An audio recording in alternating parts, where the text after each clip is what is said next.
What's up, everyone, and welcome to episode 244 of Two Amazon Sellers and a Microphone, brought to you by Solozo. And I can tell you I'm very excited about this conversation. On arbitrage, online arbitrage is something I've been doing for the last year, adding on another model to my Amazon e-commerce business. It's been a lot of fun, a lot of challenges, learning curve, but we have a great guest today on with us. And we're going to be talking about Amazon arbitrage, not just in the US, but also in the UK, and also how to scale a very large team of VAs to take a lot of this work off of your plate and actually scale and grow your business. And joining us to talk all about that is Thomas Parkinson. He is the founder of Fast Track FBA. What's up, Thomas? How are you? I'm good. Thank you for having me. Honestly, it's great to be here and obviously talk about all things Amazon arbitrage, VAs, Amazon related. Love it. So thank you so much. Absolutely. Yeah. I mean, I'm fascinated by this model. I mean, I kind of went backwards. I tell everyone all the time, if you're going to try to get into e-commerce or Amazon, go to retail stores, try to find some deals, try to flip something, do some retail arbitrage. You'll learn all about Amazon, all the nuances. There's lots of things with shipping and inventory and labeling things and, making sure you're picking the right listing. It could be 5 listings of the same product and, which one's better. So you learn all those things. And then if you want to scale to private label or wholesale, you're going to have a lot of knowledge. I went backwards. I say that to everybody to tell them what to do. I did do that a little bit at first, but I went just almost straight into private label. And now I'm exploring other opportunities. This is fascinating. And there's a lot of opportunity with arbitrage. So I want to get into all that with you, but I want you to take a little bit of time and tell your story. I love hearing stories of other sellers, how they got started, why they got started, and sort of the successes, failures along the way. So let me give you the floor for a few minutes and let's hear sort of some background on Thomas. So if I'll do it kind of like where I am now, and then I'll go back to the beginning and kind of walk my way back forward. So sure. If I kind of give you a bit of a background, right now I run 3 companies. I'm 36 years old. I run 3 companies. One is we started 5 years ago, which is an Amazon UK arbitrage business. The last 12 months revenue in that is probably like 3.2 million, so 4 million US, if you say. About 2.5 years ago, 3 years ago, we started Fast Track FBA. That's a service company for helping really Amazon arbitrage sellers, and we do like VAs and lead services. And then in addition to that, about a year ago, actually, we started our Amazon USA arbitrage business. And in the last 12 months, we've probably done about 680,000, I think it is. We'll do 1 million this year, so I'm pretty happy with that. Right now, I live in Mexico City. I've been like digital nomad for like 5 years, should we say. I've got a team of 77 VAs and I love to travel and like do that. So it's quite cool. Can't complain. Life's not too bad. And obviously it's lovely to do these and share and obviously kind of build the community and help that. So bringing it back, where did I start? Obviously I'm from England. You could probably tell by the accent. And what did I do? I studied electronic engineering. I failed, like literally 3 years of a 4-year degree, dropped out of that. I went into bar management. I ran that for like 5 years, learned about managing teams, P&Ls, forecasting budgets. I went into bowling alleys. I got fired for gross misconduct from that. That was absolutely bad. And then I went and worked for a charity for a bit, moved to London, and then I started my first company, which was in procurement. Hated it, realized to just build a job that I absolutely hated. So I shut that down. And we kind of opened up wholesalers, distributors, and manufacturers of that. And I thought instead of doing B2B, why don't we try B2C? And then I learned about selling on Amazon. And the first thing we started selling was like stationary items on Amazon against Amazon. And like I was going to give up. I was literally going to give up. And then one day I told my friend I was going to give up. And he's like, right, well, is there anything else you can do? And I was like, I love Amazon, the idea of it, FBA, but it doesn't work. Like wholesale, I just couldn't get to work. And he said, what else sells? And it's Christmas is coming up. And I was like, Lego sales at Christmas. Went online, found Tesco Direct in the UK. Oh my God, that's how the whole arbitrage process started. And that was about 5 years ago. And then, what was it? Probably about 6 months, 1 year after that, broke up with my girlfriend for 6 years. And my mate, same guy, said, you should go to Thailand, mate, and just go take a month out and relax. Your business is online, because we were going to leave London. And then basically I just went to Thailand and I never came back. So I spend less than 2 weeks a year in the UK, and I just travel the world. I'm pretty much based in Mexico City right now, but I've done Asia, a bit of the Americas, a lot of Europe, and obviously really enjoy it. And I do a lot of trips into the US because I like to meet cool sellers like yourself. So yeah, that's pretty much it about today. You are living the dream, man. 36. It's just, I mean, that's crushing it. That's a really, I mean, that's a great story. I mean, for anybody listening, that should be inspiring. I mean, you know, the opportunity to, you know, I got into this years ago, like over a decade ago, because I read Tim Ferriss's book, 4 Hour Work Week. And I was like, okay, that speaks to me. I know there's ways to be smarter, scale, be my own boss, build teams, and, you know, create SOPs so that a lot of it's automated. I mean, if I do the work and the due diligence to figure out processes, those can be replicated. I can add my teams on. But yeah, and I'm in my early journeys. I said just started not too long ago with arbitrage. But that's where I am now, is starting to build out teams. I really wanted to dive in, spend a lot of time really understanding, because it's completely different than private label. There's no question about it. There's different nuances to it. But what's amazing is the opportunities. There's millions and millions of products that can be arbitraged on Amazon. You just have to find them and put them up. Your story though is it's fascinating. I've got a couple of questions just about the journey. So you were doing wholesale was it your company that you started that you were doing previously, or was so the first company I created, so if I put it in perspective, I just quit my job, moved to London with my girlfriend, and I went to work. I went to spend a week with my sister who lives in the UK somewhere else. Her husband just created his first company, which is a procurement company. He worked in procurement before, so he wanted to do it. And basically, he does procurement into African mining sites. He calls up the mining site, what do you need? And they go like, JCB digger tires, cool. He'll then go to JCB, call them up, how much? They'll be like 100,000, cool. 110,000, and he keeps the difference. Really simple. And I was like, what? You can like sell something without having to buy it? This isn't crazy. So I thought this is amazing. But I thought, if you can do that into African mining sites, you must be able to do it into like the UK. So I learned about like public sector tendering, in like War Dogs. War Dogs, the film, came out around at the same time. I was like, we're doing that, but not as fun. So I did that. And then basically I just realized that I hate dealing with phone calls, public sector, and having to be available. And we were buying from manufacturers, distributors, selling into the public sector, like NHS, hospitals, government. And I say we, it was me. And but I just realized I didn't like the model. Like I was like, I've just quit a job to try and build a better life, and I just don't want to build a business I hate. That's not where I want to go. And it's really about what I want to do, and that's why I kind of like failed in the past, because I kept realizing that where I was going, I didn't want to do. So the concept is instead of B2B, B2C, can we do it on Amazon because they do the fulfillment? I don't need to deal with the customer. I can do what I like. And it just couldn't make it work. The margins weren't enough. And obviously, I was a bit stupid back then. I was competing only against Amazon. Didn't really realize how good it was, how bad they were, and all the thing. But you learn. It's just part of the lifestyle. Okay, so let's just talk about online arbitrage in general right now. So some of the cons, or some of the things you have to overcome. Like right now, I'm sourcing products, and I'm, Walmart, Target, whatever in UK is the equivalent of those, or other, just the actual brand sites themselves, finding the differences in the marketplace where you can flip them. But then I order them and they come to my house, and then I'm labeling them. Fortunately, I've got 2 teenage boys. So they're a part of the business. They help label everything, box it up, and ship it in. And then it sells, and I've got my repricer that I'm managing and all the other things that you're doing.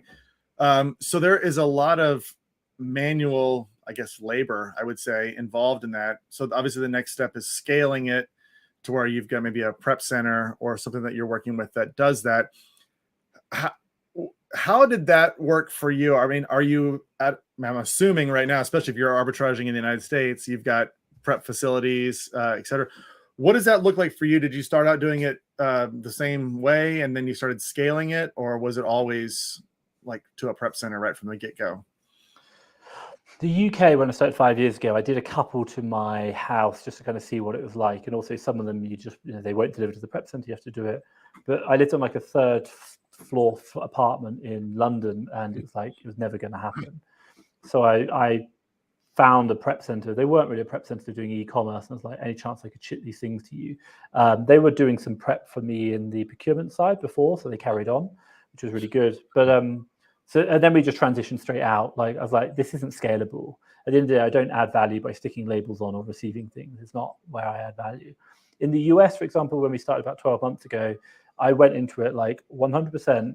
The whole aim behind the Amazon USA business was to build a team that I can run that business on. I run the UK and US on about 2 hours a week. So everything, on 2 hours a week, we have teams operation. But the whole goal was to run an entirely different Amazon arbitrage operation in what is effectively combined with the UK in 2 hours a week.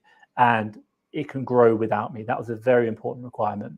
So we went straight into it with prep centers. Doing that, we've had problems with them, like you ship it in, it takes forever to get checked in or forever to get shipped back out again. But it's just part of the journey. Whether you're doing private label logistics from China, like all these things have problems, and it's just part of the business. But we do a lot of tracking. Like if you want to know, just in regards to that, like we're always running 2 prep centers. We're always tracking the time from purchase to ship from the prep center, and we're monitoring that timeline. And regardless, if it gets over a certain metric, we'll call them up, and then if it keeps going a bit more, we'll start shipping to somewhere else, because it's like velocity of money that you're already looking at. I want to buy something today, get it in, get it sold, get the money back, repeat, and hire more teams, grow that, etc., etc. So yeah, prep centers. Yeah, that's where I'm going next. And there's I'm curious because there's challenges in that too. Each product's unique. A lot of the successful products that I found is like multi-packing things.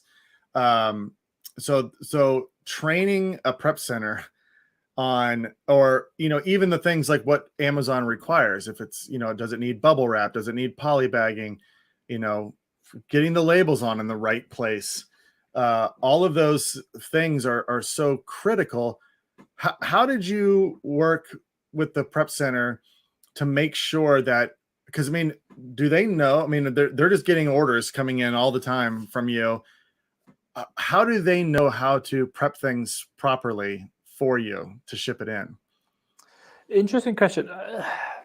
The one thing which we did when we did the analysis of the prep centers, and this is before I even started selling on the US, when we're doing the analysis, is that a lot of the prep centers had horrendous fees for bundling, like horrendous, as in like it might be $1 to receive, ship, and label and stick an item out, plus sales tax. So, but if you were to bundle 2 items together, it's now $2. And for each additional item is an additional $1 plus an extra 50 cents. Don't get me wrong, $1 is a cheap price. So like if we're going to do a 6-pack, that's now $6.50 we have to pay. So our whole model right now is literally 1 in, 1 out. That's it. We really don't bundle anything. And a lot of people do like sneaker sales. You don't need to bundle them. You can buy sneakers for 50, some for 100, 150. What's really interesting is I do agree with what you're saying. There's a lot more margin in it, but also there's complexity. And I'm a big believer in, complexity is the enemy. I think my job is to make this business as simple as possible. And if it means I sacrifice a little bit of profitability, but I physically have to do less work, I can deal with that. So, but we pretty much work with prep centers who already have done it, who know what they're doing. But also, again, like we track lots of different metrics. I have 6 admin VAs who just deal with all the administration side across the 3 companies. And we're always looking at like refund rates, return rates, what's going on. And if it hits certain, like we get worried about them, we'll transition to a different prep center, because each prep center kind of comes up and goes down. So like, you change around and adjust to the business. Yeah. Fascinating. Makes sense? Oh yeah, it makes total sense. That is interesting to go more simplistic, 1 product in, 1 product out, avoid things that are breakable or would have anything of that nature. Shoes is a great example. It's not going to get hurt. It's in a box. It's going to be fine. Just have to make sure Go There's ahead. a really another interesting question. Like the question I kind of think about is when you think about arbitrage, like you're talking about putting products together, there's more margin. I get it. But there's also like, you got to think about what's the big goal. For me, the big goal was physical cash in the bank, profitability at the end of the month. Now, it might be the case that I can do, let's put it this way, 10,000 sales on Amazon in a month and get a higher profitability by doing bundles. Or I could do 100,000 revenue, a much lower profitability, but because of the increased cash, then I'm physically making more cash at the end. And once you start to understand that in the very nature of e-commerce, we do big volumes of revenue anyway, just by the nature of what we do. And once you understand that, you understand that people start giving you a lot of loan and credit opportunities. Yeah. All you're doing is taking someone else's money, investing it in in products which, statistically speaking, will deliver X returns. Some fail, some do really well, but they deliver an amount, and you're just scaling that. And I think that's a lot easier to scale than complexity of doing bundles. And don't get me wrong, I think if you're just starting out, there's a real advantage to that, and you can do really good margins. But if you're going for like, and I have to be clear, what my goal was is I'm not running this business. I'm not doing it. So the goal had to be like, we can't do small micro. I have to build teams. And even when you've got a team like right now in the US, we have one purchasing, one admin, and 3 sources. Well, actually, there's problems. What if my purchasing manager ever wanted to leave? All of a sudden, I'm now back in the business. So if I keep the team small, we don't have redundancy. But if I grow the team really big and have 2 purchasers, now we have redundancy. That means Tom doesn't have to do the work. His business is better. And again, it's thinking about that kind of like long-term goal. What's the pros and cons, and how you achieve that objective. I love it. You're giving me a lot of food for thought here and growing this. I mean, that's exactly how I structure my private label business. Again, like I said, I feel like I'm still in the crafting of my own SOPs for arbitrage and making sure that I would be able to hire a team that can continue what I'm doing. But I like the idea of thinking ahead of what your goal is. And if the goal is to have a business that works for you as opposed to working for your business, you're right. That's the way you structure it. So let's talk about building those teams out. There's a lot of complexity there as well in terms of building those teams out, but that is how you scale. When did you start adding VAs to your team? And then what's that hiring training process look like on your end? So I've got years of experience in management, bar management in the past. So I've dealt with like hiring and firing, not firing, but hiring thousands of people. And that's over years of doing that. But for me and my Amazon business, I probably hired within about 3 to 6 months. Why? Because I've always used to being the manager. And I hate to say it, I am a little bit lazy. Like, I think actually my laziness is an element of what I've been able to achieve, because I will figure out the solution and then I'm like, I'm not doing this. I refuse to do this. I will hire someone, even if it means I take less profit initially. Like long-term wise, it's not a solution. Like prep, for example. I know what I'm doing. I'm not doing this. Someone else can do it. So you sacrifice short-term profitability for long-term like growth of the company. So about 5 years ago, I started doing it. Right now we have 77, and I would probably say the majority of them in Fast Track FBA because it's a service company. And if I just put it in perspective, the Fast Track FBA finds, hires, and trains virtual assistant sourcing VAs for Amazon sellers, and we've done 500 of them in the last 2 years. So I'd like to think we're pretty good at that, and we know what we're doing.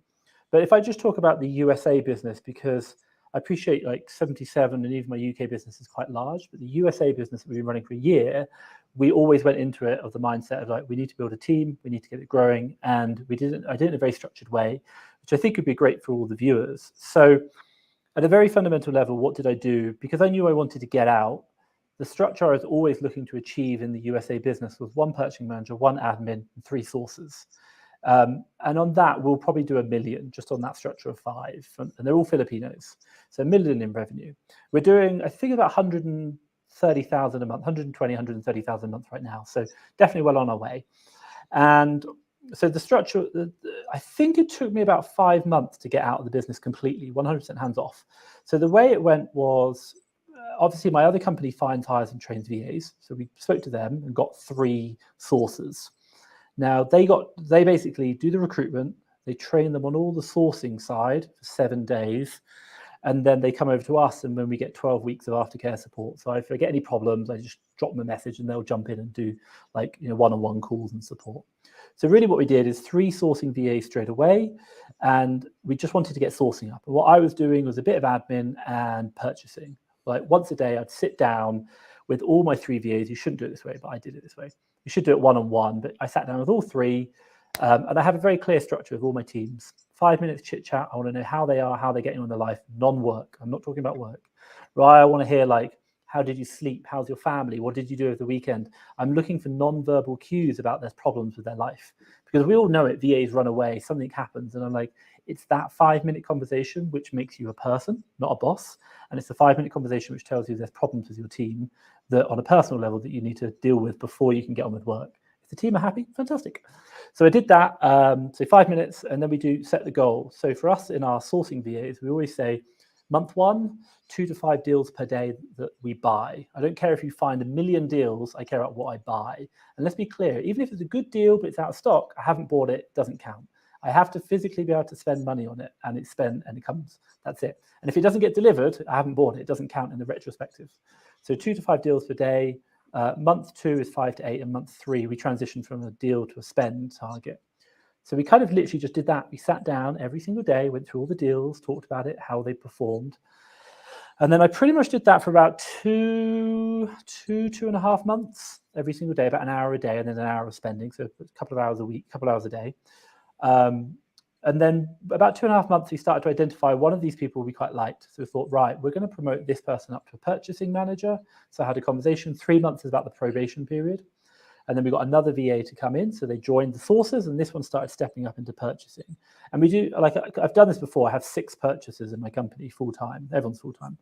But the concept is that they know how to analyze a deal. And a real metric of success is when you look at a deal, do they, like if you had 10 deals in front of you and they looked at the same 10 deals, would they buy and not buy and reject the same ones? You're looking for consistency in deal analysis. That's it. And so hence why the 2.5 months. And if you really, we're trying to look at about, I think it's about 90% the same. We never expect perfection, but if we did 100 deals, 90 should be the same. So then we did that. And then the idea is once we're doing deal analysis, they're happy. That's the hard part, analyzing a deal. The next hard part is how many to buy, like doing the calculations of how many to buy. And then we try and get 80% consistency on that. So long as it's not like, oh, I think we should buy 5. If they want to buy 6 or 7, fine, it doesn't matter. If they want to buy 50, I'm like, whoa, there's a problem here. And then that's about getting consistency in deal analysis and purchase quantity. Then the next bit is really simple. The next bit is just literally administration. Put it in the shopping chart, do this, check out, record it on the sheet. And obviously they get my credit card at that point as well. So maybe they get my credit card when we first have the call, and then after a while, like the next stage goes, their job then is to put them into the shopping basket, and I'll come in just to the credit card bit and be like, yeah. And then the final stage is whereby they make all the purchases before the meeting, and then I come in and review the purchases. And like, if you don't like any, you can obviously cancel them the supplier. It's not the end of the world. But really what we're trying to do is just slowly step them from sourcing up to analysis, up to quantity, up to process management, up to cash handling, through to having the confidence to deliver it. And then after that, I just slowly step back and back and back. And at about the same time, we got an admin VA who came in. And obviously I do have admin VAs already. We now offer the service. We didn't at the time. So they cross-trained and I supported. And I think I put a post on my Facebook wall where it was like, it's 5 months ago I made my first sale in this business, and it's today that I now step out of this business and I fall back to 2 hours a week. So that what does 2 hours a week look like? Well, quite simply, I have a 1 hour phone call with my admin VA, and we like take all the bank balances and I screenshot them, and then they do a cash flow sheet we have, and then they tell me, Tom, please pay this much off the credit card and please pay this much here, just to make sure we've got enough money paid off, and they work out how much our available spend is, and they communicate that available spend to my purchasing manager. And then my purchasing manager can spend that money. That's the goal. Spend all the money, get it spent. And then my other hour is with the purchasing manager. My purchasing manager, we go through lots of different stats in the business. And really what I'm doing, I'm listening to what they talk about in the business, what's going well, IP alerts, spend, what's going on with the sources, how they're getting on, what's going on with the account health, inventory turn, ROI, profitability. And I'm listening to what they're saying, and I'm just like, cool. What are you going to do this week? What's your focus? What's your priority? And again, I'm not telling, I'm listening, because at the end of the day, I want them to be able to make the decisions without me. So I'm listening to that, and then once I'm done, my hour's done with them. We're very structured. That's it. My admins get on with the admin. My purchasers get on with the purchase. My purchasing manager manages the team. I don't know. I go do other stuff. Travel the world. Okay, for everybody listening, that is a unbelievable step by step of how to build your team and move yourself out of the day-to-day nuances of the business. That's impressive, Thomas, that you set that up. I am going to review that and record that and listen to that later as I'm starting to structure out my VA team right now for Arbitrage. That's amazing. Really, I'm blown away. Everyone should listen to that and duplicate exactly what you've done. Let's talk about now, because I love the idea, and I was just having this conversation with my wife. You can reverse engineer this. You know what your average ROI is. You know your metrics of what you're looking for and what you think you can get. After you reverse engineer it, it becomes, if I want to make this much money, I got to spend this much money, and then you better spend it. Otherwise, there's no chance of making it. And it's as simple as that. After you get the steps, it's like, and I love the fact that you have once they get to a certain level, it's a spend goal. You need to spend this much this today or this week to keep that cash flow going. Because and you're right, it goes right back to what you said before. It's in and out. The more you can get units moving, if you're only making $3 a unit, but you're selling thousands of them, that's a lot better than making $10 a unit and selling 10 of them. That's the name of the game. It's volume and going. So really interesting on that aspect for sure. Now you transitioned, you've established this, and now you're helping others with Fast Track FBA. I'm going to be looking into this for sure. The VA training that you guys are doing. Explain a little bit about the service offerings that you have with Fast Track FBA. The benefits people can have from working with you. Yeah, cool. So I think we started about 2.5 years ago. Our very first product we created was leads, Arbitrage leads. We do US and UK. We do it with a slight point of difference. The majority of leads providers give you like a Google Sheet, or they give you like 10 deals a day. We do it differently. We basically have it whereby my team go out and find all the deals they can, and we put them onto our platform. It's like a web application. And we show you like keeper graphs, everything. We hide the name of the product, the image of the product, and the supplier URL and ASIN.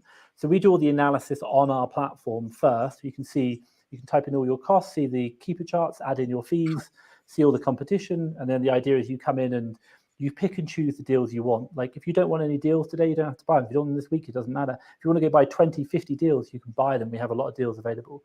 So it puts you back in control. So we did that, and that's the whole platform we built. So really like that. We also do, so that's UK and US. We also do sourcing VAs. I mentioned about that.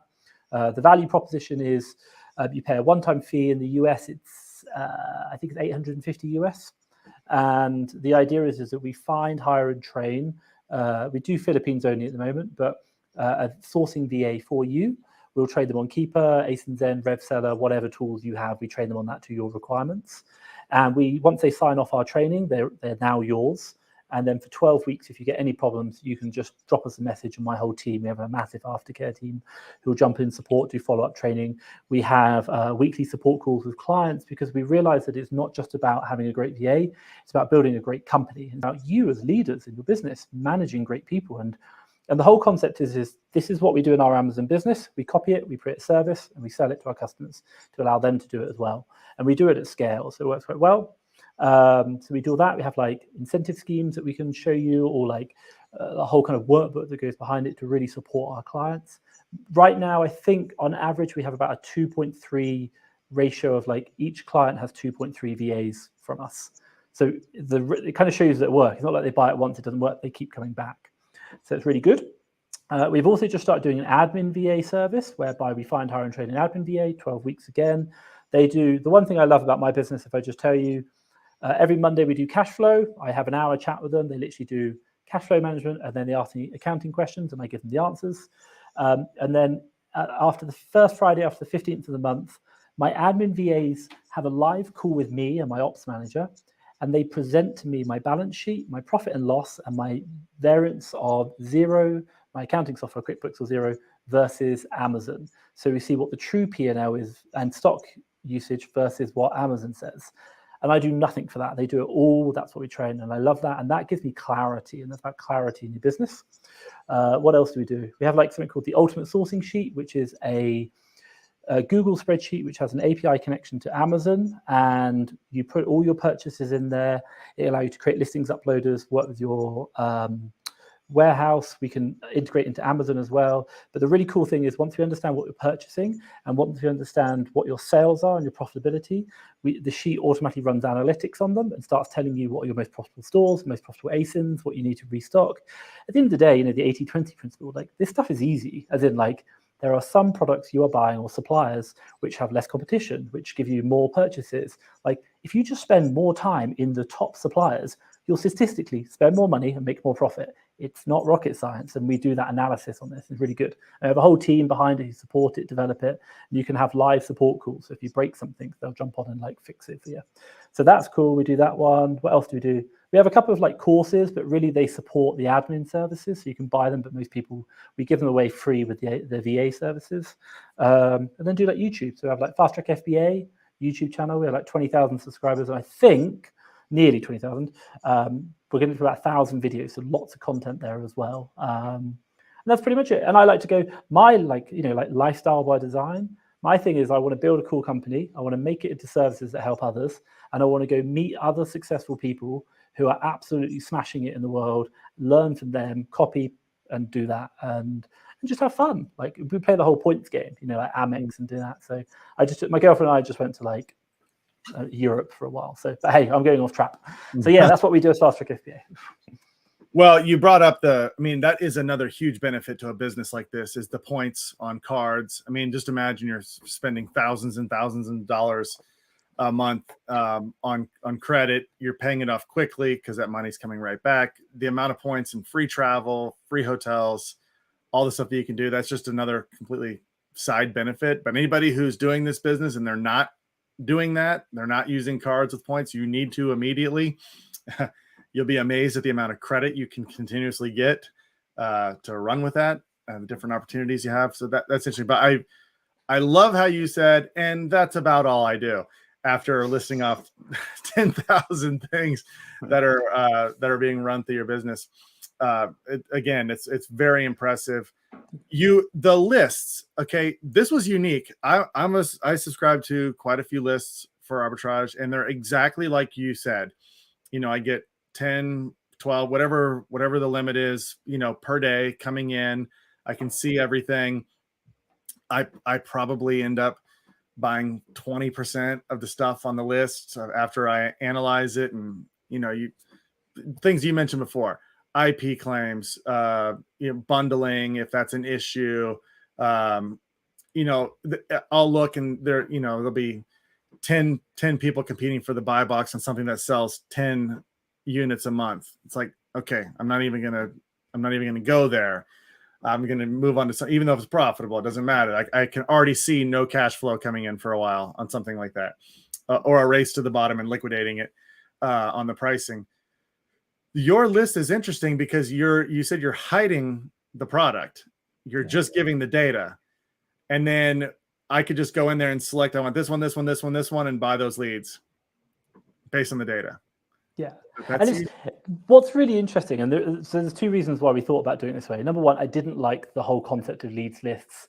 Like what you're telling me what I get and I'm not buying them all. Like, what if I don't want to buy? What if I don't like what you're selling me? And also the other one's like, how do I know you're sharing them to other people? Like, we trust. And that's the big thing. So like, even with us, it's like, if you click buy, you can see it increment down by one more available slot. So we tell you how many we're going to sell it to. And every time you click buy, it will go down. So you can see that. So like, I just wanted to give like the value back. And then the other one is like, if you think about this at a very fundamental level, like, I'm not going to lie. So in the UK right now, we do the equivalent of 4 million US in sales per year. I could not tell you a single product I sell. And people are like, you must know your most profitable products. I'm like, I don't. Like, what I sell now is not what I'm going to be selling in 3 months' time. Like, it changes. So what are we really doing at a very fundamental level in arbitrage? We're just looking at data. That's it. It's the metrics of the things. Like, we might have like, oh, this product's breakable. Like, we kind of filter for that already. But like, the idea is saying that you're really looking at the numbers, and that's how you should be running your business. So we do that. No arbitrage lead service in the world is perfect. And I'm definitely not saying ours is either. But we do it in a different way because I think it gives better value. And also as well, we do have the functionality whereby if there's any problems and you're not happy, you can pretty much get a refund within a very short space of time. And I'm talking minutes, not even hours here. So like, if you're not happy with it, you can go click, click, refund, done. And we're developing it. We've got a lot of things coming up, but I think every software in the world has lots of things coming up. So, yeah. But it's quite a cool software, and I think it's really good, and it helps people out. And I love the fact that you can, what you do is you come in, you buy tokens. The tokens last 3 months. So if you want to buy tokens today, set them and say, hey, look, I want to take a month off my business. Cool, no problem. You still got them in 2 months' time you can use. And it's kind of like just giving you the power back. And I think also from our perspective, as a lead service provider, we have to deliver. Because if we don't deliver, you don't spend, and you don't spend the tokens, and you're not going to come back. So it puts a lot of more pressure on us to increase our quality and to get feedback about what our customers really want, which I think is a great feedback mechanism for ourselves. That was what was intriguing when you mentioned that you're hiding the products to me, and the way you just laid it out as well here. I know I do this too much. I'll like fall in love with a deal or a product that I've got, and then when it gets saturated, I just get pissed. I'm like, how did everybody find out about this? I had this cornered. But if you take that element out of it and you don't care, and it's like, what's today's data? What's tomorrow's data? And just like, okay, good. That's the same exact deal I had before, just a different product. Who cares? And just keep on moving and flowing that way.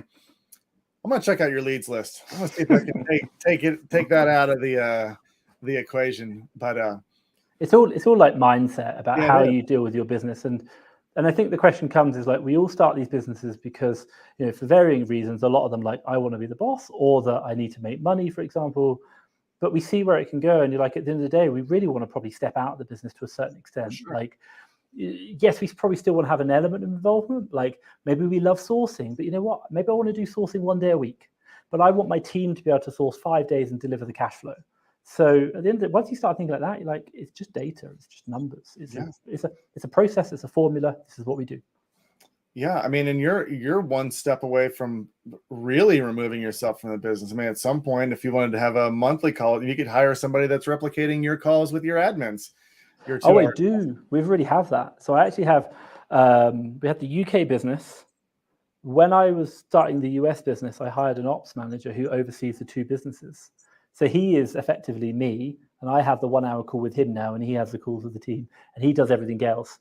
And we had the conversation like, so we're going to start in Germany next year. So he's in the process now of creating a whole new business with me without me having to do it. And he's even done wholesale. And I did like 4 hours just moving some money, creating some accounts. But we now have like the whole VA team opening up wholesalers, negotiating deals, transferring payments, and doing the whole logistics, different prep center, different suppliers, different everything, selling it, all the reporting, mini P&Ls. I'm like, I like this. But it's right. It's a game. Where you want to be, like, what's the goal? And you can do, like, you proved it. You're running 4 different businesses, and like, you can do it. Just set the goal and work the process. That's exactly right. Well, I'm excited about this model for sure. And you know, we scratched the surface. I'm going to reach out to you and get you back on here at some point in the future, because we didn't even cross like repricing strategies. You know, the metrics you're looking at when sourcing. You know, what's your criteria for the competitiveness of the buy box and the ROI and the BSR and all the things that you're wanting to look at to make sure that this is something that you're going to buy. I mean, we could talk for hours on that for sure. But the fascinating conversation. It was certainly unbelievable to meet you. I know, I mean, we had a lot of people watching live. That's always a good sign that we're hitting on a hot topic that people are very interested in. But I want to give you a chance now. Everyone who's listening, they've got to be intrigued by this. They've got to want to look into your leads lists or your VA services or help. where do they go and what are the steps they need to do to start contacting you or getting started working with you? Really simple, fasttrackfba.com. If you are interested in like the leads list or the VAs or anything, you can just kind of navigate through the website. You can book in free 30-minute calls with my team if you're interested in a VA. Like they'll discuss like your exact situation, whether our service is going to be right for you, and then talk you through the whole process. So just fasttrackfba.com. But also as well, like YouTube, I do a weekly live. I think it's 10 a.m. So about 3 hours ago on a Monday. I do it every Monday on my YouTube channel. We release 4 bits of content a week on the YouTube channel. Instagram, Fast Track FBA, Twitter, Fast Track FBA, Facebook, Fast Track FBA. We've got some Facebook groups, communities in there. I'm always around, but my team do a really good job. Hopefully you can kind of tell from this is like, I can work, but I don't think I can make a big enough impact on my own. I have to work with other people, and I have to build teams to enable that to happen. So I use a lot of people to facilitate this. And even in like the VA Academy training, we have massive teams, but you know what? They can do it better than I can with consistency and longevity. So, we deliver a great service, and I would say check it out, and you can book in a free 30-minute call, or even talk in like the website. There's a little chat head, and my team will answer that as well. So, at the end of the day, we just want to help you guys build your business. And what we understand is that if you try one of our services and you like it, you're probably going to come back for more. So it's in our interest that we deliver the best we can and help you out. And also as well, if you don't like it, just get in contact and we'll be like, hey, look, understand what's the reason. Let's improve. We'll give you your money back. Don't worry about it. So it's fun. Fascinating. I have all those links in the description. They'll be in the show notes. If you're listening to the podcast, you can go check him out. You got to check out his content. I'm going to be following you on all of your socials. Next time I get around to going down to Mexico City, we're going out for a beer for sure. No. Where are you based? Kansas City. Oh, I'll come up. I love coming to the US. Yeah. Nice. We're going to hang out. We're going to stay in touch. Loved your story. Loved everything that you've shared with us. It's really impressive. Again, so everyone, fasttrackfba.com. Go check him out. You can start working with him right away. Thomas, thanks so much for joining us. And everyone, thanks so much for tuning in. If you like content like this, make sure you're subscribing to this podcast. You can also see the live streams on all of Solozo's social media platforms. So Facebook, LinkedIn, YouTube, all of the live streams are there. Turn on notifications so you get notified when we go live with amazing people like Thomas.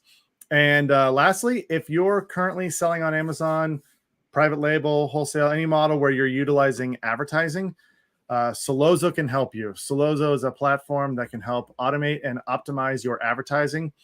I'd love to have a chance to talk with you. If that's something that you're interested in, you can go to solozo.com. You can schedule a call with me, and we'll walk through the Solozo platform, show you how it can help show all the reporting on your Amazon business, and also how it can help optimize your advertising. So again, solozo.com, schedule a call, and we'll be talking really soon.